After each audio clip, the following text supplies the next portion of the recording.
అశ్వ సంవత్సరంలో కైలాస యాత్ర Shri Gayatri tours and travels 8977349696.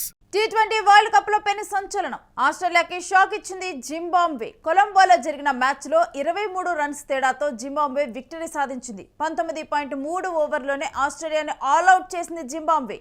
తొలుత బ్యాటింగ్ చేసి నిర్ణీత 20 ఓవర్లలో 2 వికెట్లు కోల్పోయి 169 రన్స్ చేసింది Zimbabwe. Opener brain half century చేయగా దాటిగా ఆడారు సికిందర్ రాజా, మురుమని రేయాన్. ఇక 170 పరుగుల చేసింగ్లో వరుసగా వికెట్లు కోల్పోయింది ఆసీస్. మ్యాట్ రెయిన్షా, మ్యాక్స్వెల్ మినహా మిగిలిన ఆసీస్ బ్యాట్స్మెన్స్ ఫెయిల్ అయ్యారు. 4 వికెట్లు తీసి ఆసీస్ను దెబ్బకొట్టారు బ్లెస్సింగ్స్ ముజర్బానీ.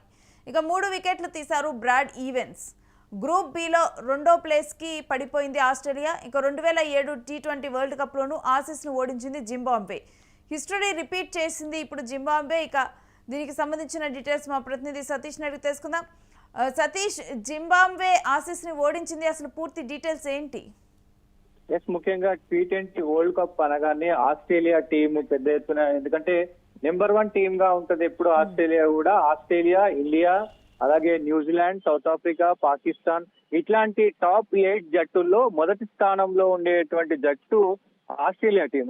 ఆస్ట్రేలియా టీం ను మట్టి కరిపించాలన్నా, ఆస్ట్రేలియా టీం ను ఓడగొట్టాలన్నా గానీ ఒక రకమైన కాన్ఫిడెన్స్ ఉండాలి, ఒక రకమైన వ్యూహం ఉండాలి. అంటే ఏ ఒక్క బ్యాటర్ ని ఎలా అవుట్ చేయాలి, ఒక ఓపెనర్లను ఎలా అవుట్ చేయాలి, మిడిల్ ఆర్డర్ బ్యాట్స్మెన్ ని ఎలా అవుట్ చేయాలి, అలాగే లో ఆర్డర్ బ్యాట్స్మెన్ ని ఎలా అవుట్ చేయాలనేది ఒక ప్రణాళిక ప్రకారంగా వస్తేనే సో ఈ విజయాన్ని అందుకునే అవసరం ఉంటుంది. దాని తర్వాత బౌలర్లను కూడా, అంటే బౌలింగ్ లో వాళ్ళు ఆస్ట్రేలియన్ బౌలర్స్ అంటే ఎంత అగ్రెసివ్ గా, అంటే వాళ్ళ హైట్ ఎక్కువ ఉంటారు. సో వాళ్ళకు హైట్ కూడా కలిసి వచ్చే అవకాశాలు ఉంటాయి కాబట్టి సో వాళ్ళు వేసేటువంటి స్పిన్ కావచ్చు, వాళ్ళు వేసేటువంటి స్పీడ్ కావచ్చు, వాళ్ళ ఫీల్డింగ్ అయినా మొత్తం కూడా చాలా ప్రతిష్టాత్మకంగా ఆస్ట్రేలియా టీం అంటే ఒక నెంబర్ 1 టీం. సో అలాంటి జట్టును జింబాబ్వే అంటే టోర్నీలో ఉంటుందో ఉండదో అనే, అంటే పాయింట్ల టేబుల్లో చాలా కింద స్టేజ్ లో ఉన్నటువంటి జట్టులో జింబాబ్వే ఒక టీము. సో ఆ టోర్నీలో ఆడతారో ఆడరో, ఆ పాయింట్స్ టేబుల్స్ వస్తాయో రావో అన్న తరుణంలో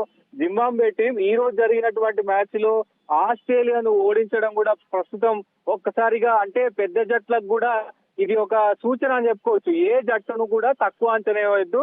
సో ఏ జట్టునైనా ఓడించగలిగే సత్తా ఉంటది అని మరొకసారి రుజువైంది. దాంట్లో భాగంగానే ఈ రోజు మొదట ఏదైతే జింబాబ్వే బ్యాటింగ్ చేసిన తర్వాత నిర్ణీత 20 ఓవర్లలో 2 వికెట్ల నష్టానికి, కేవలం 2 వికెట్ల నష్టానికే 169 పరుగులు చేసింది. ఓపెనర్ లో బ్రియాన్ బెటన్ 64 పరుగులు చేశారు. 56 బంతుల్లోనే ఆయన 64 పరుగులు చేసిన పరిస్థితి కనబడుతోంది. దాని తర్వాత మర్మని 35 పరుగులు చేశారు.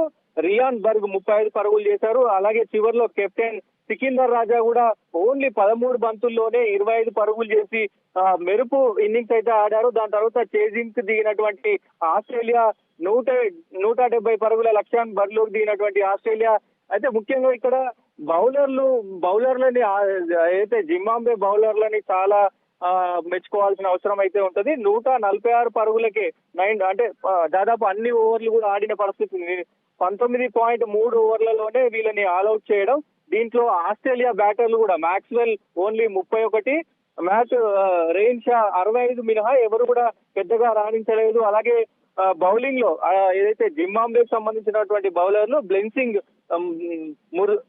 ముజర్బానీ 4 వికెట్లు తీసిన పరిస్థితి అయితే ఉంది.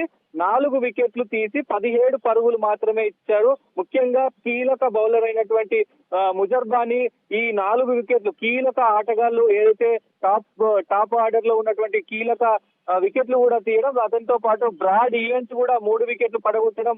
ప్రస్తుతం ఇద్దరు బౌలర్లు కూడా చాలా చాకచక్యంగా, అంటే వాళ్ళ బ్యాటింగ్ స్టైల్ ఏంటి, వాళ్ళు ఎలా ఆడుతా ఉన్నారు, సో ఇవన్నీ కూడా ఒక ప్లాన్ ప్రకారం, ఒక కరెక్ట్ ఆ ప్లాన్ కూడా ఎగ్జిక్యూట్ చేయడం కావచ్చు. ఇదంతా కూడా ఒకవైపు ప్రస్తుతం అయితే వాళ్ళ విజయానికి హద్దులు లేవు, ఆకాశమే హద్దుగా వాళ్ళు ప్రస్తుతం సెలబ్రేషన్ చేసుకుంటున్న పరిస్థితి కనబడతా ఉంది. ముఖ్యంగా ఈ విజయంతో ఒక్కసారిగా మళ్ళీ 2007 రిపీట్ అయిన పరిస్థితి కనబడతా ఉంది. నేను ముఖ్యంగా అదే గతంలో కూడా ఏదైతే 2007 T20 వరల్డ్ కప్ లో జింబాబ్వే కూడా సేమ్ ఇట్లాగే సౌత్ ఆఫ్రికాలో కేప్ టౌన్ లో ఈ మ్యాచ్ జరిగింది. ఆ మ్యాచ్ లో కూడా ప్రస్తుతం ఓడగొట్టిన పరిస్థితి ఉంది. ఆ టోర్నీలో దాదాపు 5 అంటే జింబాబ్వే ఈ విజయాన్ని సొంతం చేసుకోవడానికి ఆస్ట్రేలియా తడబట్టమని చూడాలా, లేకపోతే ఆస్ట్రేలియాతో ఆల్రెడీ కూడా ఆడినటువంటి అనుభవం గతంలో ఉంది కాబట్టి దానికి తగ్గట్లుగా కూడా జింబాబ్వే ఒక ప్లాన్తో దిగినట్లు చూడాలా, లేకపోతే ఆస్ట్రేలియా జింబాబ్వే చిన్న టీం కదా అని చెప్పి కూడా ఒకంత కూడా అన్ప్రిపేర్డ్గా ఉందనుకోవాలా, అండర్ ఎస్టిమేట్ చేసింది అనుకోవాలా? అంటే ముఖ్యంగా ఆస్ట్రేలియా టీము అంటే ఒక రకంగా అక్కడ ఉన్నటువంటి పీచ్లు కావచ్చు, అక్కడ ఉన్నటువంటి మైదానాలు కావచ్చు. సో ఇక్కడ శ్రీలంకలో ఉన్నటువంటి మైదానాలు చాలా డిఫరెంట్ గా ఉంటాయి. సో ముఖ్యంగా ఇక్కడ జింబాబ్వేకి సంబంధించి కూడా వాళ్ళు గతంలో ఏదైతే రిపీట్ చేశారో 2007 లో ఏదైతే రిపీట్ చేశారో దాన్ని మైమర్చేలాగా ఈ రోజు విజయం సాధించారు. ఓకే, మనం గెలవాలనుకుంటే కరెక్ట్ గా ఒక ప్లాన్ ప్రకారం ప్లాన్ ను ఎగ్జిక్యూట్ చేయాలి. ఆ ఎగ్జిక్యూట్ చేస్తే కనుక మనం గెలుస్తామని చెప్పి సో ఈ మ్యాచ్ ని కూడా గెలిపించిన పరిస్థితి ఉంది. సో నేను అదే చెప్తున్నాను, గతంలో 2007 లో కూడా ఇలాగే కేవలం ఆసీస్ తక్కువ స్కోర్ కే బ్యాటింగ్ చేసిన తరుణంలో 138 పరుగులు మాత్రమే చేయగలిగింది. సో గతంలో వీళ్ళు కూడా ముఖ్యంగా ఆ పరుగులను కూడా దాదాపు 60 ఏదైతే బ్రెడెన్ టైలర్ ఉన్నారో ఆయన లాస్ట్ పెద్ద ఎత్తున 60 పరుగులు చేయడం. గతంలో కూడా సేమ్ ఇలాగే ఆస్ట్రేలియాకు చుక్కలు చూపించి గెలిచిన దాఖలాలు ఉన్నాయి. ఆ వరల్డ్ కప్ లో 2007 లో ఈ మ్యాచ్ గెలిచిన తర్వాత ఇటు వరల్డ్ కప్ 2007 లో ఇండియాకు వచ్చిన పరిస్థితి ఉంది. సో ఇప్పుడు కూడా ఏ జట్టు అయినా, ఇటు ఆస్ట్రేలియా జట్టు అనే కాదు, ఏ జట్టునైనా తేలికగా తీసుకున్న. అంటే ఇప్పుడు మనం ఈ T20 వరల్డ్ కప్ లో కనుక చూస్తే చిన్న జట్లు బాగా రాణిస్తున్నాయి అనుకోవచ్చా? మన ఆఫ్ఘనిస్తాన్ చూసినా గానీ, ఈరోజు జింబాబ్వే చూసినా గానీ. డెఫినెట్ గా T20 వరల్డ్ కప్ లో అంటే చిన్న జట్టు పెద్ద జట్టు అనే తేడా లేకుండా పర్ఫార్మెన్స్ పరంగానే అన్ని జట్లు ఆడుతా ఉన్నాయి. అన్ని జట్లు ఏదైతే జింబాబ్వే కావచ్చు, నెదర్లాండ్స్ కావచ్చు, USA కావచ్చు, ఇట్లాంటి చిన్న జట్లు అనే జట్టు పేరు చెప్పడానికి చిన్న జట్టు అనుకోవచ్చు, కానీ చిన్న జట్లు అయినా సరే ప్రస్తుతం చాలా కీలకంగా ఒక 4 పరుగుల తేడాతో ఓడిపోయిన మ్యాచ్లు చూసాం మనం. నిన్న మొన్న 10 పరుగులు 20 పరుగుల తేడాతో ఓడిపోయిన మ్యాచ్లు చూస్తున్నాం.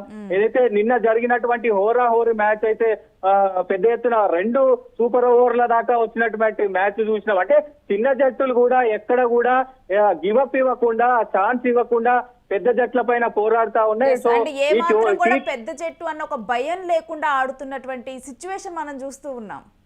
ఎస్, డెఫినెట్ గా అంటే T20 వరల్డ్ కప్ ప్రత్యేకత అదే. సో జట్టు ఏదైనా సరే మన ఆట తీరేంటి, మన క్యాపబిలిటీ ఏంటి, మనం ఏ రకంగా బ్యాటింగ్ చేయగలం, మనం ఏ రకంగా ఉండేది 20 ఓవర్లే కాబట్టి ఆ 20 ఓవర్లలో తలా 4 ఓవర్లు వస్తాయి. సో మనం ఏ రకంగా బ్యాటింగ్ చేయగలుగుతాం, మనం ఏ రకంగా బౌలింగ్ చేయగలుగుతాం, మనం వచ్చిన దాంట్లో మనం ఏ రకంగా ఫీల్డింగ్ చేయగలుగుతాం అనేది వాళ్ళు అది పర్ఫెక్ట్ గా చేయగలిగిన టీం అయినా ఏదైనా సరే, అది ఆస్ట్రేలియా అయినా కావచ్చు, ఇటు జింబాబ్వే అయినా కావచ్చు, US అయినా కావచ్చు, 100% టీం ఎఫర్ట్ పెట్టి టీం కరెక్ట్ గా కష్టపడితే వరల్డ్ కప్ కూడా కొట్టే అవకాశాలు ఉంటాయి.